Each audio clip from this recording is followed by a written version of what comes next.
Hello दोस्तों, कैसे आप सब लोग। आज हम लोग कमार व्रत में कुपोषण जन विकार या व्याधियों के बारे में पढ़ेंगे। ठीक है, तो ये होता क्या है, यही सब पढ़ेंगे हम लोग। क्या होता है इसके अंतर्गत, कौन कौन सी व्याधियाँ आती हैं, ठीक है, उनके बारे में थोड़ा सा देखेंगे। तो चलिए स्टार्ट करते हैं। तो कुपोषण जन्य विकार या व्याधि होती क्या है। तो देखिए, प्राणी मात्र के लिए जीवन के प्रारंभ से लेकर जीवन के पर्यंत आहार का एक महत्वपूर्ण स्थान है। हम सभी लोग जानते हैं कि भोजन एक महत्वपूर्ण स्थान रखता है। भोजन के द्वारा ही जीवन के महत्वपूर्ण कार्य संपादित होते हैं। यहाँ पे कुछ कार्यों का वर्णन है, जैसे कि शारीरिक कार्यों हेतु ऊर्जा प्रदान करना, मतलब कि एटीपी ग्लूकोज, जिनसे एनर्जी मिलती है हमें। शरीर की चयापचय प्रक्रियाओं को करना, मतलब कि मेटाबॉलिज्म, ठीक है, मेटाबॉलिज्म से रिलेटेड है। शरीर की वृद्धि या विकास में, तो मतलब कि जो बॉडी डेवलपमेंट है उसमें भी इसका एक महत्वपूर्ण रोल है। शरीर के प्रत्येक क्षण हो रहे क्षरण के पुनः निर्माण हेतु, मतलब कि क्षरण हो रहे, मतलब कि जो बॉडी में सेल्स कंटिन्यू डेड होती हैं और डेड न्यू सेल्स बनती हैं, ये उससे रिलेट किया गया है। फिर देखते हैं, पोषण प्रक्रिया में व्यवधान प्रायः अनुलोम क्षय उत्पन्न करता है। मतलब कि जो पोषण की प्रक्रिया है, ठीक है, जो हम लोग को वो बॉडी मिलती है, उसमें प्रायः अनुलोम क्षय उत्पन्न करता है। ठीक है, व्यवधान जो होता है, अगर उसमें किसी प्रकार का व्यवधान मिल जाए तो अनुलोम क्षय उत्पन्न करता है। क्षय के कुछ निम्नलिखित कारण दिए गए हैं यहाँ पे, देखिए। पहला है व्यायाम, ठीक है, व्यायाम से क्षय होता है, जैसे कि अत्यधिक व्यायाम कर दिया जाए तब। अनशन, कोई खाना ना खाए, खाली पेट बैठा रहे। चिंता, अतिरुच्च भोजन, अल्प भोजन, प्रमित भोजन, भय, तीव्र हवा धूप का सेवन, शोक, रुक्ष भोजन, मदिरापान, रात्रि जागरण, कफ, रक्त, शुक्र एवं मलों का अतिवर्तन, मतलब कि उनको रोकना, काल और भूतोपघात। भूतोपघात मतलब कि ये जो बाहरी शक्तियाँ होती हैं उनके कारण। फिर देखते हैं, आयुर्वेद संहिताओं में बाल्यपन में होने वाली कुपोषण जनित 4 अवस्थाओं का विवेचन है। मतलब कि 4 ऐसी व्यवस्थाएं हैं अवस्थाएं हैं जो विवेचन के द्वारा होती हैं। पहली है कृशता, दूसरी है फक रोग, तीसरी है परिगर्भिक और चौथा है बाल शोष। तो फक रोग है, ये थोड़ा इम्पोर्टेंट है, ये देख लेंगे अभी बाद में। कुपोषण कैसे होता है, कुपोषण का देखिए, ये थोड़ा सा चार्ट मैंने बनाया है। कुपोषण में मतलब कि चयापचय विकार, मतलब कि जो उसके मेटाबॉलिज्म होता है उसमें कोई विकार आ जाए तब। आंतर द्वारा उचित शोषण न होना, मतलब कि व्यक्ति खाना तो प्रॉपर खा रहा है बट उसका शोषण नहीं हो रहा है आंतों द्वारा, इंटेस्टाइन में, तब। ठीक है, भोजन की मात्रा में अगर कुछ गड़बड़ी तब भी हो सकता है, जैसे अल्प मात्रा कम खा रहा है, ठीक है, या तो असंतुलित आहार खा रहा है, उससे भी हो सकता है। उसके बाद पोषण हेतु आवश्यक मात्रा की आवश्यकता में वृद्धि, मतलब कि जैसे बॉडी को जितना चाहिए उससे ज़्यादा उसको मतलब कि नीड होने लगे तब, और आप नहीं ले रहे हैं उसके कारण। इसके बाद देखते हैं कृशता। तो कृशता होती क्या है बेसिकली, तो कृशता जो है, इस व्याधि की गणना चरक संहिता में अष्टनिंदीय प्रकरण में की गई, मतलब कि इसको अष्टनिंदित विकार माना गया है। ठीक, अति निंदित कृश या नर नारी शिशु का नितंब, उदर एवं ग्रीवा सूख जाता है। मतलब इन तीनों, इनका नितंब, उदर और एवं ग्रीवा सूख जाता है। शरीर की धमनियों का जाल दृष्टिगोचर होता है, मतलब कि उसकी नसें दिखने लगती हैं। ऐसा दिखने से प्रतीत होता है कि शरीर में मात्र त्वचा एवं अस्थि ही शेष है तथा इनकी संधियां मोटी हो जाती हैं। उसको देखेंगे तो एकदम दुबला पतला नजर आएगा, ऐसा लगेगा कि सिर्फ हड्डियाँ, मतलब कि पसलियाँ दिखती हैं, या फिर अति क्रश हो जाता है, एकदम दुबला पतला व्यक्ति हो जाता है। तो इसी वजह से कृष्णता के निदान क्या है, इनके बारे में पढ़ते हैं। ठीक है, कृष्णता के निदान है रुच्छ अन्नपान का सेवन, ठीक है, या किसी भी शारीरिक या मानसिक कार्यों को अधिक करना। जब आप किसी शारीरिक या मानसिक कार्य को अधिक करते हैं तो भोजन की मात्रा उतनी ग्रहण नहीं करते, तब हो जाता है। चिकित्सा सिद्धांत देखते हैं। चिकित्सा सिद्धांत, इसमें कौन कौन सी चिकित्सा की जाती है।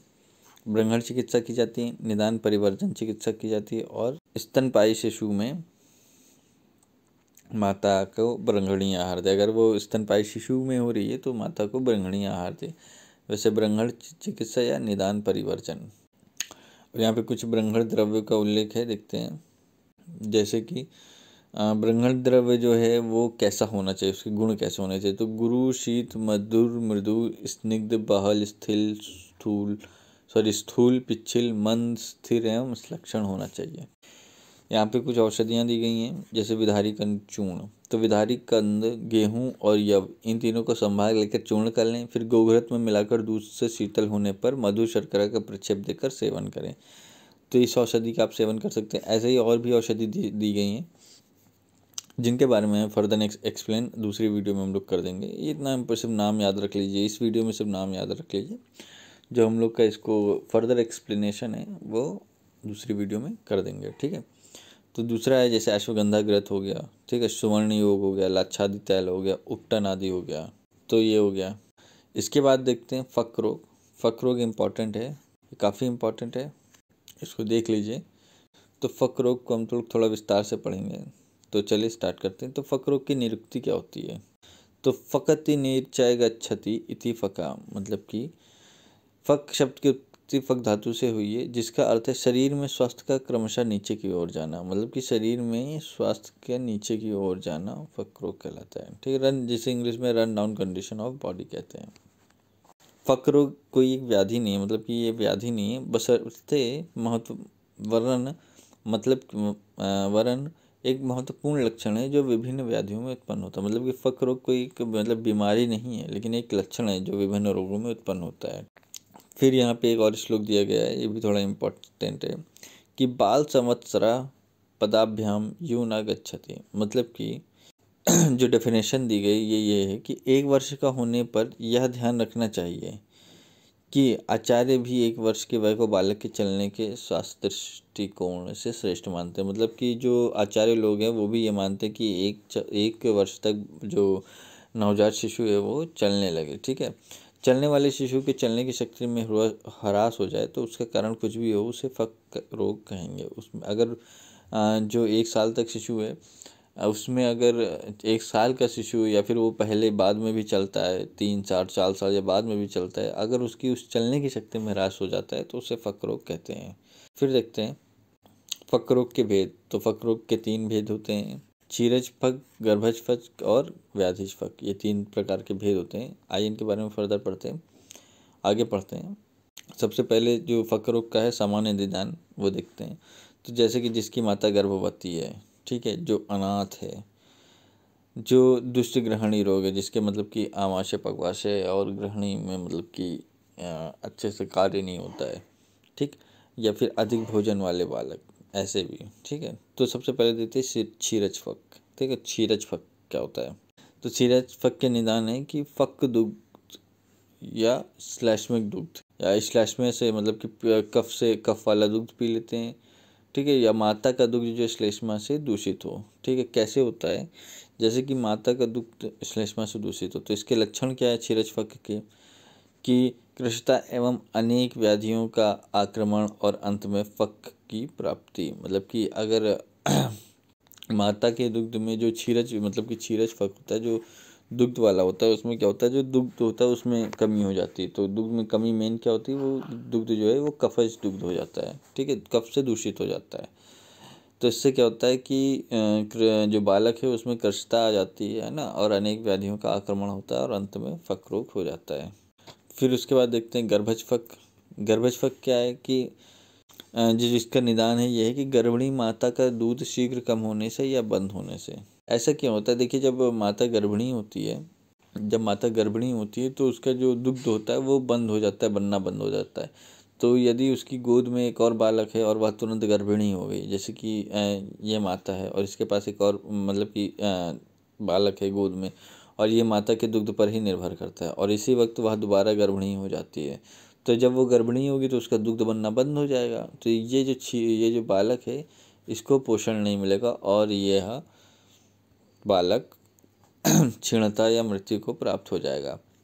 अब देखते हैं कि क्षीरात बालक की माता जब पुनः उसी मध्य गर्भवती हो जाती है तो माता का दूध बनना कम हो जाता है या बंद हो जाता है। शिशु की आवश्यकता की पूर्ति नहीं हो पाती, ठीक है, और यह 2 प्रमुख कारणों से होता है। अब देखते हैं, एक कारण यह है कि शिशु माता के स्तन द्वारा अल्प दुग्धोत्पत्ति पर ही निर्भर करता है। वह दूध सामान्य मात्रा से कम रासायनिक संगठन से विभिन्न तत्व होता है। मतलब कि जब अल्प दुग्ध मिलेगा तब भी वो कृशता की तरफ जाएगा, क्षीण होगा उसका वो है ना, और दूसरा रीज़न देखते हैं क्या होता है। शिशु को यदि बाह्य भोजन पर माता के अल्प दुग्ध या दूध के न होने पर रखते हैं तो उस वय तक बालक का पाचन तंत्र उस भोजन को सुपाच्य करने में असमर्थ रहता है। मतलब कि जो गोद में बालक होता है, शिशु होता है, वो जो होता है उसको बाहरी खाने को पचाने के लिए उसका जो पाचन तंत्र होता है वो रेडी नहीं होता है, इसीलिए अगर देते भी तो फ़ायदा नहीं होता है। जिसके कारण क्या होता है कि अतिसार, वमन या अन्य पाचन विकार उत्पन्न होते हैं और जिससे कृशता एवं फक रोग की उत्पत्ति होती है। अब व्याधिज फक देखते हैं। व्याधिज फक क्या है? ठीक है, व्याधिज फक देखिए कि विभिन्न प्रकार की व्याधियों के परिणाम स्वरूप अथवा जो बालक अनाथ होता है जिसका ठीक से पालन पोषण नहीं हो पाता, मतलब कि यदि कोई अनाथ बालक है या किसी व्याधि के कारण उसको फक रोग उत्पन्न हो रहा है तो उसे व्याधिज फक कहेंगे। तो इसकी चिकित्सा क्या है देखते हैं। ठीक है, इसकी चिकित्सा देखिए है, सर्वप्रथम स्नेहन फिर विरेचन करें। तो स्नेहन किससे करें? पहले कल्याणक घृत या षटफल घृत या अमृत घृत पान कराएं। फिर उसके बाद 7 दिन बाद रोगी की त्रिवत क्षीर से कोष्ठ शोधन करें और फिर ब्राह्मी घृत का पालन कराएं। इसके अलावा भी क्या क्या कर सकते हैं? मधु, रासना, पुनर्नवा, एक पर्णी, एरंड आदि का प्रयोग भी कर सकते हैं। इसके बाद देखते हैं बाल्य चिकित्सा। बाल्य चिकित्सा कैसे करें? मांस यूज तथा संस्कारित दूध शाली अन्न के साथ नित्य सेवन, ये चीज़ कर सकते हैं। और उपर्युक्त औषधियों से तैल सिद्ध करके प्रयोग, ये जो औषधियाँ हैं इनसे तैल को सिद्ध करके उसका प्रयोग कर सकते हैं। यह मांस रस को 2 बार संस्कारित कर प्रयोग करने से भी रोग नष्ट हो जाता है। मांस रस को इस वजह से क्योंकि सामान्यम वृद्धि कारणम के सिद्धांत से बालक का मांस ही क्षय हो रहा है तो मांस रस को ही देना चाहिए था। फिर उसके बाद दोषानुसार कर्म में देखते हैं कि कफ की प्रधानता होने पर दूध में गोमूत्र मिलाकर पिलाने से तथा पथ्य से रोग दूर हो जाता है। मतलब कि अगर कफ की अधिकता है तो दूध में गोमूत्र मिला दें। ठीक है, वात रोग में होने पर बस्ती, स्नेहपान, स्वेदन या उद्वर्तन करें। इसके बाद कुछ तैलों का वर्णन, कुछ औषधियों का वर्णन, जैसे कि अभ्यंगार्थ विशिष्ट राज तैल। तो इसमें जो होता है, इसमें ये औषधियाँ हैं, इनको ले लेंगे। उसके बाद जो हैं और इनकी मात्रा नीचे दी गई है, जैसे एरन, अंशुमति, बिलवादी, इनको 10 पल लेंगे। यव, कोल, कुलत को 1 प्रस्त लेंगे। जल को 4 द्रोण लेंगे। इसका क्वाथ बनाएंगे और फिर तब तक इसका क्वाथ बना के तब तक इसको क्वाथ बनाएंगे जब तक A1/4 जल शेष नहीं रह जाता। फिर उसके बाद इसमें 1 प्रस्त तेल और 1 प्रस्त दही डालकर इसमें सिद्ध करेंगे। ठीक, उसके बाद बंध्यत्व, पंगत्व आदि के लिए नाशक है। मतलब कि ये चीज़ें दही डालकर यूज़ करेंगे। इसके बारे में जो फुल मतलब कि वीडियो है वो दूसरे में मिलेगा, बस यूं ही नाम ले रहा हूँ, बेसिक बना रहा हूँ। तो और एक और इसका मतलब कि बालक की चिकित्सा के लिए एक और चीज़ यूज़ होती है जिसे कहते हैं त्रिपाद चक्ररथ। आप लोग देखते होंगे इसकी जो छोटे बच्चे हैं वो नॉर्मली जो है वो 3 पहियों वाला एक वो लेके घूमते हैं जो कुछ इस तरह होता है, ऐसे करके बना होता है। डायग्राम सही नहीं हो रहा है। एक पहिया यहाँ लगा होता है, एक पहिया यहाँ लगा होता है और एक पहिया यहाँ लगा होता है। उसको लेकर के मतलब कि उससे यूज़ कर सकते हैं कि बच्चे को चलने में मदद मिले। अब देखते हैं परिगर्भिक जो होता है वो क्या होता है। परिगर्भिक जो व्याधि है, तो परिगर्भिक का जो व्याधि है वो है परिभवाख्य, परिभव, दुग्धकट्टा, अहिंदी। तो गर्भिणी माता का दूध पीने से प्रायः शिशुओं में कास, अग्निसात, वमन, तांद्र, कार्श, अरुचि, भ्रम एवं उदर वृद्धि के लक्षण हो जाते हैं। मतलब वही है जो गर्भिणी माता का पी लेते हैं तो उनसे ये उत्पन्न हो जाते हैं। ठीक है, गुणवत्ता या मात्रा की कमी इस व्याधि का कारण होता है। वही हम लोग पढ़ चुके हैं गर्भज फक में कि गुणवत्ता या मात्रा की कमी ही इस व्याधि का कारण होता है। इसकी संप्राप्ति क्या है? इसकी संप्राप्ति है कि गर्भिणी माता का दूध पीने से हम लोग देख चुके हैं, और माता का गर्भिणी होने पर दूध ना पिलाने से, मतलब कि वही है कि आप तो गर्भिणी माता का दूध है वो कफज हो जाए या फिर दूषित हो जाए, या फिर जो माता का जब गर्भिणी माता है तो वो भी दुग्ध जो है उचित मात्रा में ना मिले। ठीक है, इसकी चिकित्सा क्या है कि इसकी चिकित्सा में अग्निदीपन चिकित्सा करनी चाहिए, है ना। ये विभीतक, मज्जा, काकोली, क्षीर काकोली, मधुक एवं मोरठ को अजा दूध में पका कर दें। ठीक, गुरु एवं स्निग्ध भोजन दें। इसके बाद देखते हैं बाल शोष के बारे में। जो बाल शोष में यहाँ देखिए थोड़ा सा है, देख लेते हैं। बाल शोष का जो निदान है वो यह है अत्यधिक सोना, शीतल जल एवं श्लैष्मिक स्तन है। इसकी संप्राप्ति जो है कि उपरोक्त कारणों से बढ़ा हुआ कफ शिशु के रसवाही स्रोतसों को अवरुद्ध कर देता है। इसमें जो संप्राप्ति की कारणों से बढ़ा हुआ कफ शिशु के रसवाही स्रोतसों को अवरुद्ध कर देता है। मतलब कि जो कफ है वो रसवाही स्रोतसों में जाके अवरुद्ध कर देगा, जिसके कारण जो रस के आगे की जो कार्य हैं, रसवा स्रोतस के जो कार्य हैं वो कर नहीं पाएगा और उससे क्षय होने लगेगा। लक्षण क्या है इसके? अरुचि, प्रतिश्याय, ज्वर, काश, शोष, मुख नेत्र का स्निग्ध एवं श्वेत होना। जिसकी चिकित्सा है वो कुछ ऐसे है कि पंचकोल, अशोक एवं कुटकी चूर्ण प्लस मधु, पिपली, त्रिकटु, पाठा, मूर्वा, शतावरी चूर्ण, मधु, इनको दे सकते हैं। शिशु शोषनाक घृत, शोषनाशक घृत, ठीक है, लाक्षादि तैल, इन सब औषधियों और के द्वारा चिकित्सा कर सकते हैं। इसके बाद देखते हैं एक टेबल दिया गया है जिसमें बाल शोष और फक रोग को बताया गया है कैसे होता है। तो चलिए वो देखते हैं। तो दोस्तों ये देखिए, ये है बाल शोष और क्षीरज फक दोनों की जो संप्राप्ति है वो विस्तृत दृश्यावलोकन है, ठीक है। तो देखते हैं क्या होता है कि देखिए दोनों में क्या होता है कि श्लैष्मिक दुग्ध होता है, शीतल जल होता है और अति स्वप्न आते हैं, ठीक है, तीनों में। और इसके बाद ऐसा होने से क्या हो जाता है कि जो व्यक्ति है, जो बालक है, उसका कफ प्रकोप हो जाता है। तो कफ बाल्यकाल में कफ होता भी है, कफ की वो बाल्यकाल में कफ होता भी है, मतलब कि वो हम लोग पढ़ चुके हैं कि वृद्धावस्था में वात, बाल में कफ और ये अवस्था में पित्त बढ़ा होता है, ठीक है। तो कफ जब बढ़ता है तो ये पित्त को मंद करता है। मंद करने से दो उत्पत्ति होती है, मंद करता है तो मंदाग्नि होती है, और मंदाग्नि जब हो जाती है तो उससे आम की उत्पत्ति होती है, ठीक है। तो दोनों के कारण जो आहार रस से रस धातु का जो निर्माण होता है वो नहीं हो पाता है, जिसके कारण क्या होता है कि जो आहार रस जो रस धातु की निर्माण में व्याधा पड़ती है तो रसवा स्रोतस दुष्ट हो जाते हैं।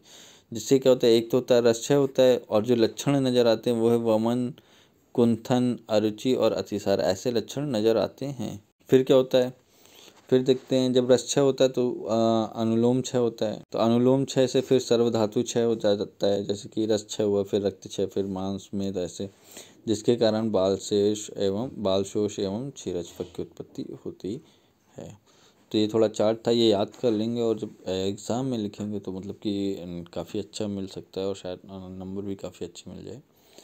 तो ये थी फुल वीडियो। अगर आप लोग को पसंद आई हो तो प्लीज़ लाइक करें, चैनल को सपोर्ट करें और कमेंट करें, ठीक है। कोई क्वेरी हो, कोई क्वेश्चन हो तो आप ज़रूर पूछें कमेंट बॉक्स में, और चैनल को ज़रूर सपोर्ट करें, अपने फ्रेंड्स से कहें, शेयर करें, और थैंक यू सो मच।